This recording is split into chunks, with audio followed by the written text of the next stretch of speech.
Hello guys, देखिए आज चौथ माता पूजन किया जा रहा है। देखिए अब हम इसकी कथा सुना रहे हैं।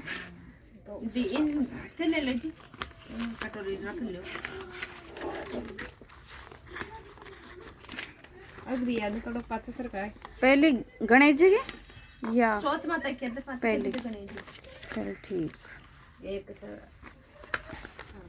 अब इन पे आ जाओ, ध्यान रख जी। चल खेलो फोन न तो रखदा करो पहले।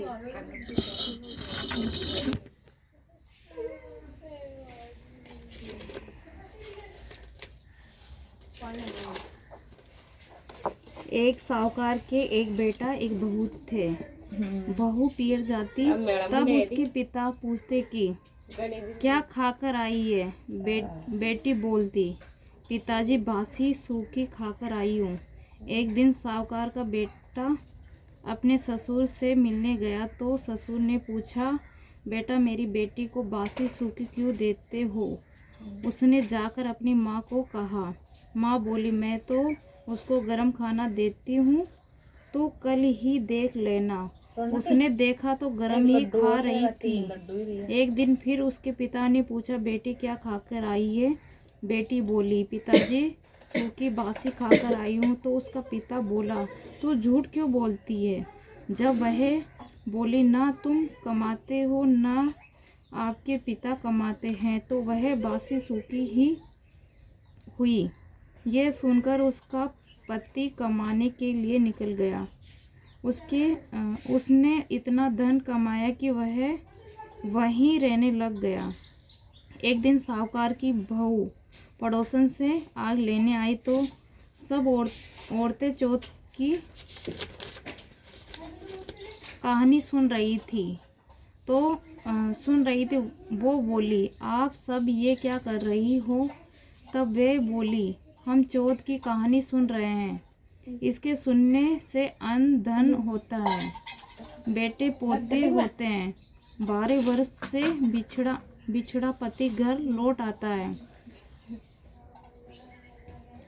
उस दिन से वह भी चौथ करने लग गई। सासू 4 समय खाना देती, उसमें से एक बार ब्राह्मण को देती, एक बार का गड्ढे में गाड़ देती, एक बार का चांद को अर्घ देकर खुद खा लेती। ऐसे ही चौथ का व्रत करते करते 12 वर्ष हो गए। चौथ विनायक ने सोची कि इसको व्रत करते हुए 12 वर्ष हो गए, अगर इसके पति को वापस नहीं लाए तो कलयुग में अपने को कौन मानेगा। इसीलिए उस रात ही चौथ माता उसके पति को बोली कि अब तू घर जा, तेरी पत्नी तुझे याद कर रही है। तब वो बोला, मैं तो काम में बहुत उलझ गया हूँ, अब तो जाना मुश्किल है। चौथ माता बोली कि दिन उगने से पहले ही दोनों घोड़े गाड़ कर चौथ का नाम लेकर बैठ जाना। देने वाले दे जाएंगे और लेने वाले ले जाएंगे। उसने वैसा ही किया। देने वाले दे गए और लेने वाले ले गए। घर आने लगा तो एक बूढ़ा सांप दुख से जनने के लिए जा रहा था। उसने छिछकार दिया। सांप बोला, तूने मुझे क्यों छिछकारा, अब मैं तुझे खाऊंगा। वो बोला, खा लेना, तू मुझे मेरी माँ से मिल आने दे, फिर खा लेना। सांप बोला कि कैसे विश्वास करूं, तू तो छत पर जाकर सो जाएगा। वो बोला, सीढ़ियाँ चढ़कर आ जाना। इतना कहकर उदास होकर घर आया तो किसी से कुछ भी नहीं बोला और सब छत पर सो गया। उसकी पत्नी ने एक सीढ़ी पर बालू, दूसरी पर दूध का प्याला, तीसरी पर फूल व चौथी पर चौथ माता के आगे रख दिए। रात में सांप आया।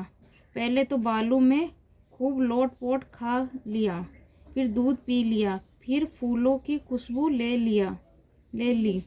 चौथ माता सोची कि मैं इसका संकट ही नहीं टालूंगी तो अपने को कौन मानेगा। सो आंखों के झट से टाल तलवार बन गई। सांप की पूंछ कटकर उसकी जूती में गिर गई तो सांप की पूंछ सोची कि इसके चटका तो दिखाऊंगी। जब चींटियों ने आपस में बात करी, उसकी पत्नी अपने को आटा घेरती थी, इसीलिए इसके पति की रक्षा करनी चाहिए। इसीलिए सारी चींटियों ने पूंछ को धोती कर दिया और संकट टल गया। सुबह उठने में देरी हो गई तो माँ उठकर जाने लगी तो सीढ़ियों में खून देखकर वह चिल्लाई कि मेरा बेटा मर गया। ऊपर जाकर देखी तो बेटा सो रहा था। बेटे ने आकर पूछा कि माँ के लिए कोई धर्म पुण्य करती हो क्या? तो माँ बोली, मैं तो नहीं करती। जब उसने पत्नी से पूछा तो वह बोली, मैंने किया था। मैं 12 महीने की चारों चौथ करती थी। सासू बोली, पर मैं तो तुझे चारों समय खाना देती थी। बहू बोली, मैं एक समय का ब्राह्मण को देती थी। दूसरा उसने हाँ कर दी। एक समय को गाय को देती थी, वह हुकार भर दियो। एक समय एक गड्ढे में डाल देती थी। खोदकर देखी तो सोने की रोटियों के ढेर लग रहा था। एक समय अर्घ देकर खा लेती थी। सारी नगरी में हेलो फिरवा दिया कि पुरुष की लुगाई, माँ की बेटे की माँ, दीदा घोड़े की धीरानी सब ही चौथ का व्रत करे। हे चौथ माता, जैसे उसको सुहाग दिया वैसे सबको देना। कहानी के कहने वाले, सुनने वाले, वे हुकार बनने वाले, अड़ोसन पड़ोसन सबको देना।